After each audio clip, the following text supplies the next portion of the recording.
We started noticing since he was about 2.5, and as the months kind of progressed, we noticed and we became more and more concerned about his lack of development of speech. Our primary concern was speech, so we did sign him up for a speech therapist that was able to work with him a little bit and get some basic words, but our primary concern was speech related. His vocabulary was very, very limited to maybe 2-3 words, so it was very difficult for him to communicate his needs with us.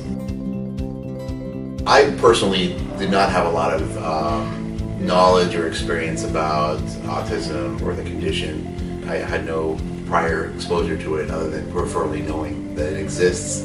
So it was kind of a quick catch-up for us to read and learn, and once we received the diagnosis from our physician, we then went to a few different clinics around Singapore to see which one we felt would be the best for Jamie. So our expectation was, I would say, open. We read a lot of good outcomes, and we read that these children, when they're intervened at a young age, so early intervention, can show a tremendous amount of progress and get the best outcomes. So we were excited that we were able to do it early.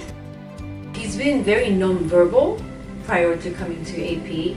And so can you imagine, for the first time hearing his voice, saying mom and dad, I think that was one of the most memorable moments for us. And he continues to speak to his siblings, talks to his friends, and I think these are every day that you find moments that he's developing new words and his new expressions.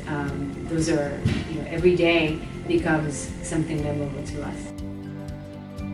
So I was actually very, very concerned when Singapore went into circuit breaker, and again, based on things that I've read, before the age of 4 is so critical for these children, and so I was concerned that he would really be missing out. But then, my concern turned to astonishment, actually, at the amount of the way that through an iPad, the school was able to, and the therapist was able to communicate with him and work with him and control him and get him to execute on the learning activities and the playtime. Are you still sitting nicely? Yes. Yeah, good. Can you put your legs down though? There you go. Oh no, put your legs down. There we go. Let us see. It was actually amazing to watch, because any child at that age is impossible to keep their attention for 2.5-hour periods, and this was done twice a day with really tremendous results. I mean, it was not just okay, it's 10% effective or something. I thought it was 60, 70, 80% effective. So I was really, really pleased, and it was actually quite amazing to watch.